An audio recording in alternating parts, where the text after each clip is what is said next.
तो यह बात स्पष्ट है कि कौरव आतताई थे, ठीक है, और शास्त्र में बताया गया 6 प्रकार के आतताई होते हैं, ट्रांसग्रेसर्स, और इन आतताइयों के बद में, हत्या में कोई पाप नहीं लगता। ये 6 प्रकार के आतताई हैं। जहर देने वाला, तो आप जानते हो भीम को दुर्योधन ने और उसके मामा ने मिल करके षड्यंत्र करके जहर दिया था अनजाने में भोजन के साथ, राइट। तो पहला है जहर देने वाला, दूसरा है घर में आग लगाने वाला, ये कंडीशन भी फुलफिल हो रही है? पांचों भाई सो रहे थे, लाक्षागृह में उन्होंने आग लगा, घर लाख का बनाया जो उनको मालूम नहीं था, विदाउट इंफॉर्मेशन, ठीक है ना। रात को सोते सोते ही कार्यक्रम हो जाए, ठीक है। रात देने वाले आप तय हुए कि नहीं हुए, जहर भी दे गया। और घातक हथियार से आक्रमण करने वाला, घातक हथियार से उन्होंने आक्रमण किया अनेक बार। धन लूटने वाला, उनके राज्य को ही लूटिए, ठीक है। लूटा कि नहीं लूटा, उनका अधिकार था, उनको राजा बनना था, इन्होंने कह दिया नहीं हम वापस नहीं दे, तो आतताई हुए। और दूसरों की भूमि हड़पने वाला,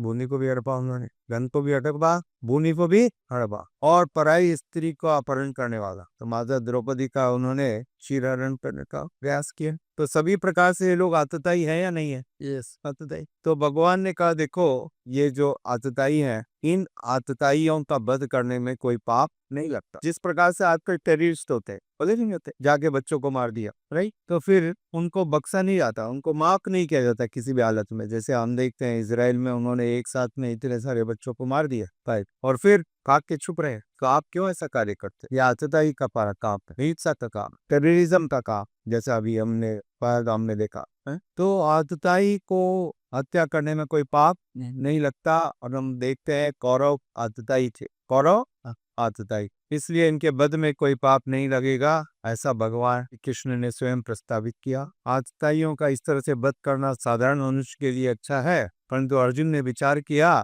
मैं तो इतना बड़ा, इतना योग्य राजा हूँ, मेरे लिए कहाँ ये शोभा देता है, this is not suitable to me. और चूंकि हम देखते हैं अर्जुन का हृदय में अपने संबंधियों के प्रति वो स्नेह था, राइट, क्योंकि उसने देखा युद्ध में पितामह है, सोमदत्त है, भूरिश्रवा है, ठीक है, सब बड़े बड़े उसके परिवार के लोग, मामा शल्य भी हैं। इन सबको देख करके उसके मन में थोड़ा हृदय में उनके प्रति प्रेम था। तो व्यक्ति उसी प्रकार की बात करता है जैसे उसके मन में रहती है बात। तो इस कारण से अर्जुन का प्रस्ताव था कृष्ण को कि ठीक है आतताई को मारना आप जो कहते हो अच्छी बात है, परंतु ये साधारण लोगों के लिए शोभा देता है, मेरे जैसे राजा के लिए ये शोभा नहीं देता है। बड़ा व्यक्ति कब बनता है? जब क्षमा करता है? बड़ा व्यक्ति कौन है? क्षमा करता है। तो मैं इनको क्षमा कर देता हूँ। भगवान श्री कृष्ण को अर्जुन ने ये प्रपोजल दिया, क्षमा करना वैष्णव का गुण है, धर्म है, बड़े को शोभा देता है। तो मैं तो साधारण व्यक्ति नहीं हूँ ना, मैं इनको क्यों मारूं, मैं इनको क्षमा कर देता हूँ। सो लेट मी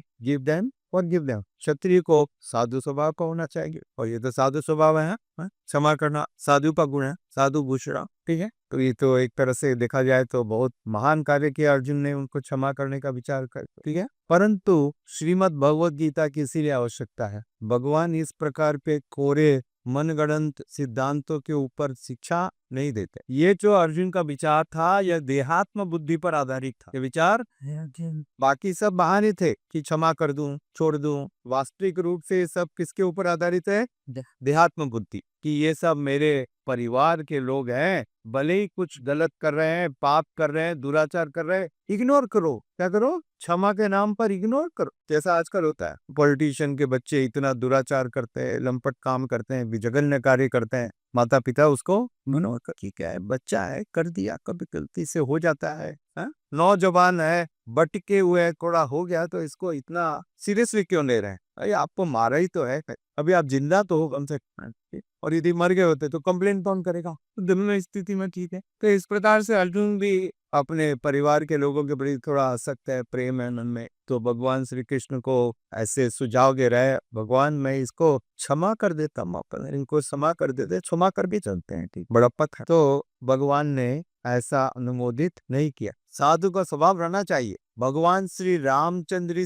जी से बड़ा कौन साधु हो सकता है दुनिया? कल्पना कीजिए, भगवान श्री रामचंद्र जी से बड़ा कोई साधु हो सकता है क्या? नहीं, कोई कल्पना भी नहीं कर सकता। परंतु वही भगवान रामचंद्र जी ने रावण को क्षमा नहीं किया जब वो रावण सीता को चुरा के लेके गया, किया क्या? नहीं, उसके पूरे वंश का विनाश किया है।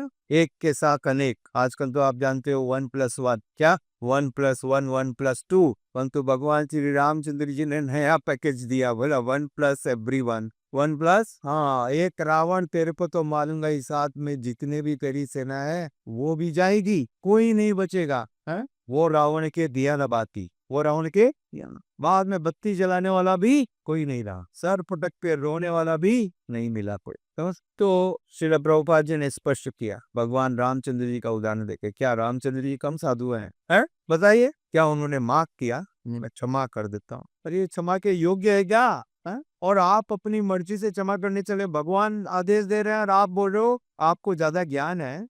शास्त्र को जानते हो आप, भगवान के अर्थ में है, फिर आप खुद अपना एक सुझाव देके चले हो। अरे भगवान जो कह रहे हैं उसको मानो, ठीक है। तो यहाँ पर हम देखते हैं श्रील प्रभुपाद जी ने उदाहरण दिया, अर्जुन ने विचार किया कि सामान्य काताइयों जैसा व्यवहार नहीं करना चाहिए, साधु को तो क्षमा करना चाहिए। अर्जुन के विचार किया राजनीतिक कारणों से हत्या की जगह क्षमा करना ही उचित होगा, इन लोगों को क्षमा कर दिया और मैं जंगल की तरफ चला जाता हूँ, मैं जंगल की तरफ चला जाता हूँ और सबसे संबंध छोड़ दूंगा, किसी से कोई परिचय रखूंगा ही नहीं, तो कोई शर्म की लज्जा की कोई बात नहीं है, छत्री हूं तो क्या हुआ, मेरे को अकेला जीवन जीना पड़ेगा जंगल में, बिना किसी व्यक्ति के संपर्क में आए गए, लोनली, क्या बोलते हैं, लोनली, और निराशा का जीवन, क्योंकि मन में ग्लानि तो होगी कि मैं युद्ध से भाग करके आया हूँ, छोड़ करके आया हूँ। सत्य तो उसको भी मालूम है कि क्षमा नहीं, ये तो भय है, ये भय है, हाँ, हृदय का दुर्बलता है, ये क्या है, हृदय का दुर्बलता है, देहात्म बुद्धि, ठीक है, शरीर को आत्मा मानना, शरीर को आत्मा माना, तो ऐसा विचार करके अर्जुन अपना मन बना लिया और अर्जुन ने भगवान को यह प्रपोजल दिया, और साथ ही बहुत बड़ा, अब देखिए दर्शन भी बतलाते हैं, फिलॉसफी भी बतला रहा है, हे अर्जुन, हे कृष्णा, इस राज्य क्या है, ये तो टेम्पररी है, भौतिक है, ये तो भौतिक है, कैसे भी समाप्त होना है, आप तो बताए शास्त्र में लिखा है ये सब टेम्पररी है, तो इस राज्य के लिए इतने सारे संबंधियों की हत्या करने का क्या प्रयोजन, ये तो राज्य आज नहीं तो कल मेरे हाथ से जाने वाला ही है, आज चला गया ठीक है छोड़ दो, नहीं, अच्छा आर्गुमेंट लगता है ना, इस राज्य के कारण स्वजनों की हत्या क्यों, तो उसने अगला ये आर्गुमेंट दिया, और साथ ही साथ भगवान को लक्ष्मीपति भी कहा, माधव भी कहा, इन दोनों नाम से भगवान को संबोधित करने का एक कारण, वो कारण ये कि वो कृष्ण को याद कराना चाहते हैं, आप तो लक्ष्मीपति है, लक्ष्मी जी के पति, आप क्यों मेरे को इस प्रकार से युद्ध के लिए प्रेरित कर रहे हैं,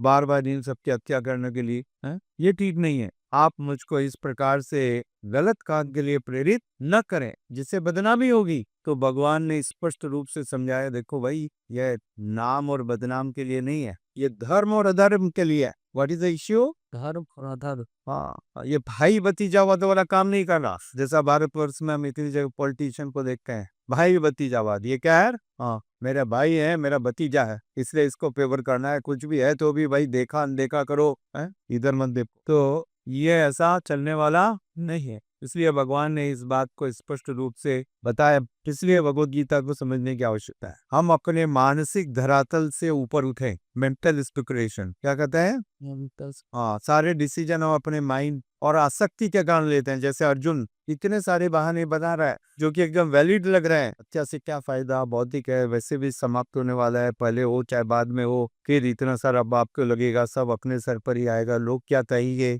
है, तो हम सब के अंदर ही आदत है कि हम थोड़ी चतुराई बताने का प्रयास करते हैं, और इसलिए भगवद गीता को समझने की बड़ी आवश्यकता है। तो आगे हम सुनेंगे किस प्रकार से भगवान ने उसको प्रेरणा दी और ज्ञान दिया। हरे कृष्णा, धन्यवाद। आप